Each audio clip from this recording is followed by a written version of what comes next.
This 1 Degree Outside video is brought to you by Attitash Mountain Village. Book your stay directly through the link on our homepage, onedegreeoutside.com.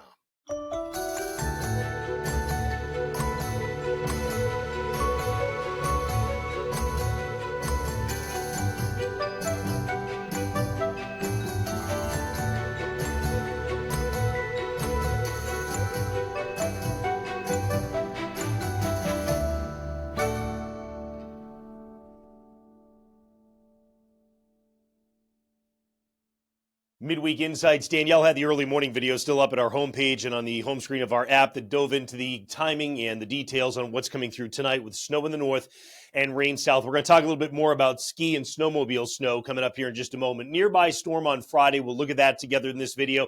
Cold air that's in for the weekend and more disturbances are going to come in here as we get into next week. But telling you about our 1 Degree Outside membership tiers now, right? I want to just kind of focus in on 1 Degree Outside enthusiasts just very briefly because we've been talking about skiers and snowmobilers.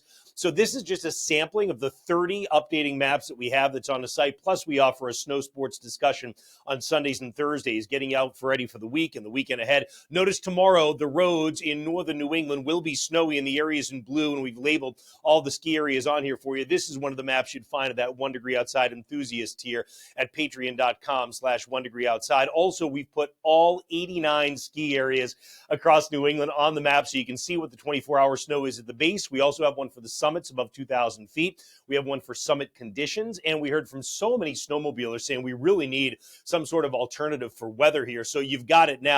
We actually got in touch with you, and you let us know about all your snowmobile clubs. So whether it's the Ski Bees or the Pittsburgh Ridge Runners or it's SOS or Side Hillers, whatever the case might be, and it's not just this one view. We've got you covered from Western Mass through Vermont, New Hampshire, and into northern Maine for that matter as well. How much snow expected on your favorite snowmobile club trails over the course of the next 24 hours. So again, check it out, patreon.com/1 Degree Outside. Let's dive into what's going on with the forecast. Trough in the jet stream, dip in the jet stream coming at us. This is the disturbance going to come through here during the overnight tonight. You can track the atmospheric energy in yellows, oranges, and reds, and here it comes. Notice by tomorrow morning at 8:30, timestamp in the upper left, it's already over us, which means that really most of the moisture will already be east by that point. It's a real quick shot that comes through during the course of this evening and tonight. And then the follow-up disturbance as we come into Friday evening. This is the one that I've been watching and still am. It's not going to be a big storm. Unfortunately, if you love winter and snow, that potential is going to be just off to the east as we look at different pieces of energy kind of coming together and really consolidating out by Nova Scotia. But we still get an onshore wind off the ocean. We've got cold air coming into place. And so what that means is there is still the chance we get a little bit of accumulating snow. We're going to look at that here in a minute as well. So here's your weather map as we get through the day today. There's the disturbance. It's going to come right over us as a storm center during the overnight tonight, be gone by tomorrow.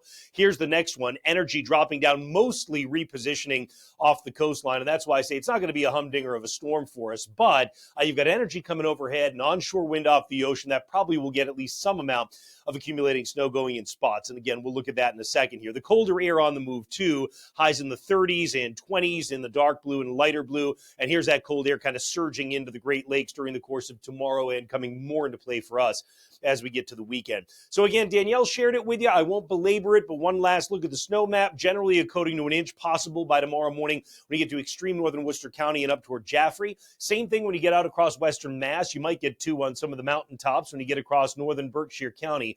Farther north you go, the more that it's a higher snow event, but it still has a pretty decent elevation dependency to it. And you can see the difference between Walpole or Putney, and then as you make your way up toward Washington, where you've got more on the order of 2 and 3 inches of snow that comes down. It's a little bit lower than what I showed you 24 hours ago by about an inch across the board. Danielle had updated you with that, though, during the course of the early morning here this morning. And when you come across northern New England, again, still expecting some of these purple areas to be spots where we see on the order of 8 inches. But where is that? It's mostly the high terrain, right? The high terrain of the presidentials. You might be able to do that on some of the mountain summits around Mansfield, Campbell's Hump, perhaps at Jay. Certainly some of the deeper blue that you see, if you line that up with the Legend, is on the order of about 6 inches of snow that'll come down. And that's the case for most of the higher terrain when you get across north. And you can see the difference between the Maine coast getting almost nothing, Bangor getting maybe an inch, and then it's going to be more the farther north you go up into the crown of Maine. So if you want to follow this whole storm as it comes through, grab the app. Noyes' 1 Degree Outside weather on the App Store and Google Play. So this thing's going to swing by again, as I mentioned, tomorrow morning. It's all done for you. We looked at the areas where there might still be snowy roads in that ski road forecast, right? But other than that, you got a pretty quiet day for your Thursday. Friday starts out quiet enough, but here comes the energy. So what's going on is a couple of things. Aloft at the jet stream level, you've got that atmospheric energy we looked at, right?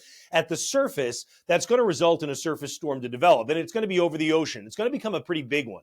But notice it's just so far southeast, it's hard to get into much of this. The thing is, actually, in our exclusive guidance that we built here at 1 degree outside is picking up on this too. You get an onshore wind on Friday, so you're adding moisture at the same time you've got colder air coming into place. This will result in some scattered rain and snow showers blowing in off the ocean on Friday that will tend to change to snow showers Friday evening and Friday night. You're looking at the map, you can see 7:15 Friday evening here. So yes, the majority of the moisture is offshore, but you've got that onshore wind that adds moisture to the atmosphere, gets you at least some pockets of snow that may accumulate during Friday night. Again, I mentioned our in-house guidance.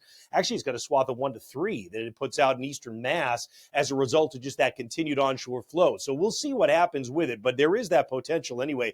You need to get out there and push some of that snow around. Some of you dying to do that because it's how you make your living. So there's at least some hope. We're going to keep an eye on that for you. And then, of course, the colder, drier air comes in behind that. Again, I mentioned this yesterday, the artificial intelligence corrected guidance, taking what is predicted and saying, yeah, I've seen this pattern before, and here's how usually that's how AI works in weather. It's essentially pattern recognition. It still brings up at least a good solid swath of precipitation up to Boston and Cape Ann. And again, a lot of that's coming in off the ocean, and this still would be, again, I would kind of fit what our guidance has, about a 1 to 3 inch snow. So we'll see what happens with it. You can see overall, certainly the colder air starts to push south as we get into the course of the day Thursday into Friday. So when that storm goes by, it is cold enough for snow, again, after any rain snow mix during the day Friday, and then you open the door to what'll be that colder air pouring in. So again, tomorrow, behind tonight's disturbance, it's not exceptionally cool. In fact, some of us are about a degree or two above where we should be for this time of the year, generally 40s central and south and 30s when you come across the north. Thursday night, the colder air filters in on a northerly wind, so that means Friday will be noticeably cooler. And while there may be a combination of rain and snow showers blowing off the ocean right at the coast, the chances are better. It would be snow showers inland. And remember, that chance that we see some of that coming together a little bit more on Friday evening and Friday night. Not a big storm, but maybe at least enough to get an accumulation going, especially when you consider Friday night's low temperatures are dropping down to the 20s. So that's enough to make the antenna go up and say, all right, yeah, onshore wind, 20s. Let's see how it shapes up. I wouldn't cast it completely out the window as a nothing yet. And then by the time we get to Saturday, you've got some snow showers around in the morning, but the wind is shifting. It's no longer onshore.